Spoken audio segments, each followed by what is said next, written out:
without judging them, without getting tangled up in them, without believing they are you. Think of it like you're sitting on a river. Welcome to the deep dive. We take important sources and really pull out the key insights for you. Today, we're getting into a really significant book, Eckhart Tolle's The Power of Now. It's changed how millions see things. Our goal here is pretty simple.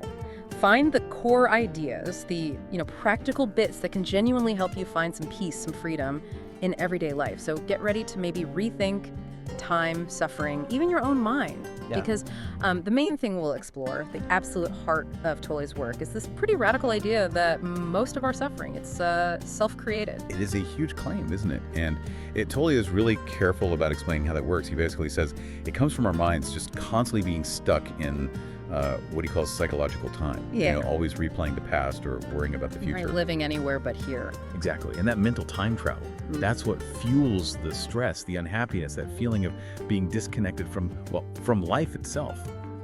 His argument is really direct. Freedom isn't about escaping reality. It's about shifting your awareness to the now.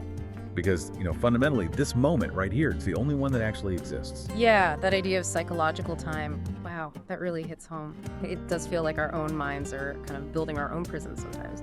But, okay, for someone hearing this for the first time, it might sound a bit simplistic. Like, is all suffering self-created? What about real hardships? Physical pain, loss? How does Tolle square his idea with those, very real external things? That's a great point. And yeah, the nuance is important. Tolle isn't saying deny real pain. He's not saying pretend loss doesn't hurt. What he's clarifying is that while the pain, the loss happens in the present moment, the suffering we often feel comes from resisting that moment or, replaying the past connected to it or getting anxious about the future because of it. Okay. The resistance, the mental spin around it. Precisely. Think about it like when you're doing the dishes, but you're actually reliving that awful meeting from this morning. Or you're trying to sleep, but your mind is making grocery lists or worrying about tomorrow. That's psychological time. It yanks you right out of the only moment that's actually real.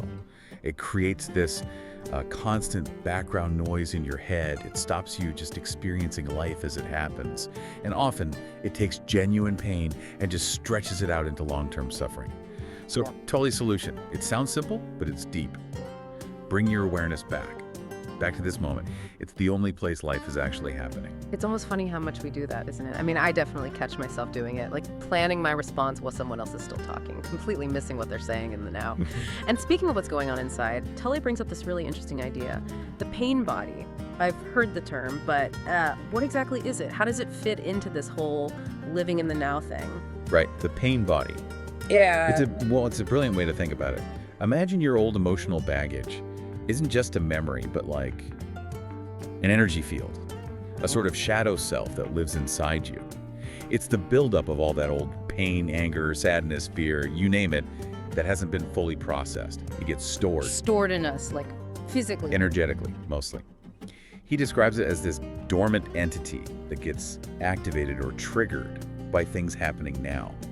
And when it wakes up, it wants to feed. It feeds on more negative thoughts, more negative emotions. It's that familiar feeling maybe of suddenly sinking into anxiety or rage, and it feels like it has its own momentum, its own life. Oh, okay. Yeah, I think I know that feeling. Now, a lot of people might hear this and think, so I'm just supposed to ignore my feelings. Tolle would say, no, that's not it at all. It's the opposite, really. What do you think trips people up most when they hear about observing their pain? I guess maybe the idea that observing it means you're detached or cold or, like you said, just pushing it down. Like you're not allowed to feel sad or angry if you're just watching it. Exactly. That's the common misconception. Tolle's point is crucial. The key step is becoming aware of the pain body when it arises. You see it, you feel it, but crucially, you don't identify with it. You don't say, I'm angry. You recognize, there's anger arising. The pain body's active. Yeah. You're not ignoring it. You're seeing it for what it is, an old energy pattern, separate from your core self, your consciousness. And by just observing it without judgment, without getting swept away by its story, you actually start to cut off its fuel supply. You dissolve its power. You witness the pain. You don't become it. Okay, so it's about changing your relationship to the pain, not pretending it isn't there. That makes sense. And it leads right into the how-to, doesn't it? The practical side. Understanding the pain body shows us why we get pulled away from now. But okay, we see it rising up. What then? How do we actually practice presence and stop this thing taking over? Tolle talks a lot about observing the mind. What does that look like, minute to minute? The practice itself, well, it's about noticing your thoughts, just watching them come and go.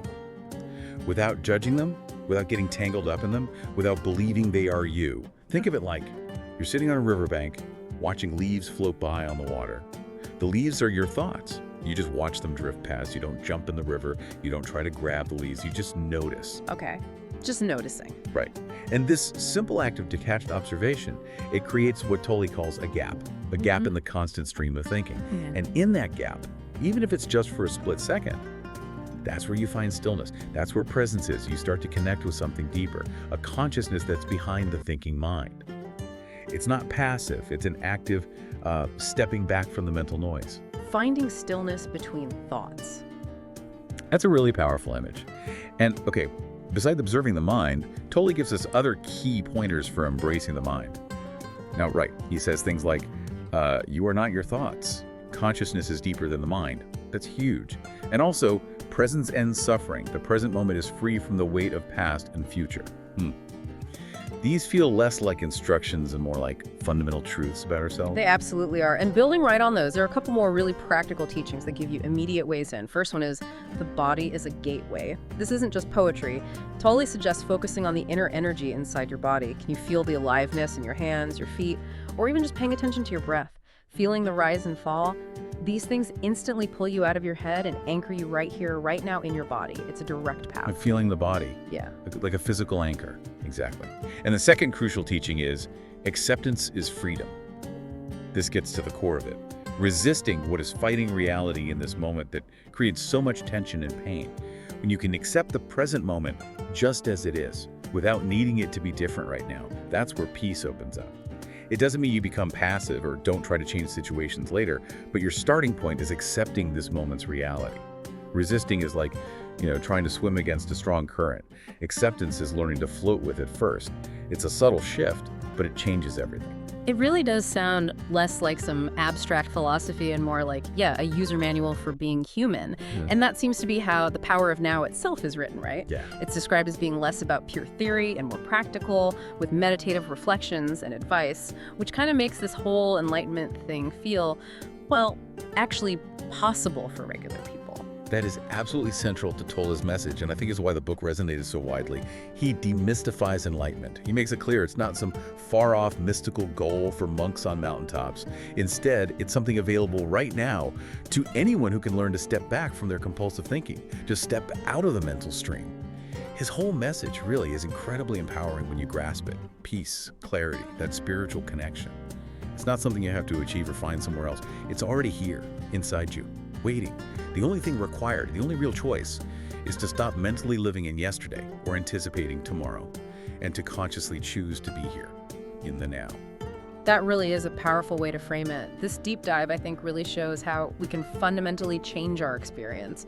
Shift from that default mode of suffering to something like peace. It really does. And maybe that leaves you with something to think about. If the now truly is the only moment that exists, what does that actually mean for how we think about our goals, our memories, even our hopes and dreams for the future? How do they fit in if only now is real? Grab Power of Now, A Guide to Spiritual Enlightenment by Eckhart Tolle.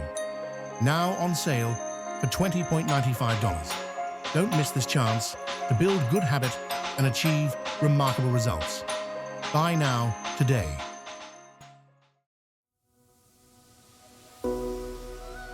Like and subscribe for more Bookhaven podcasts.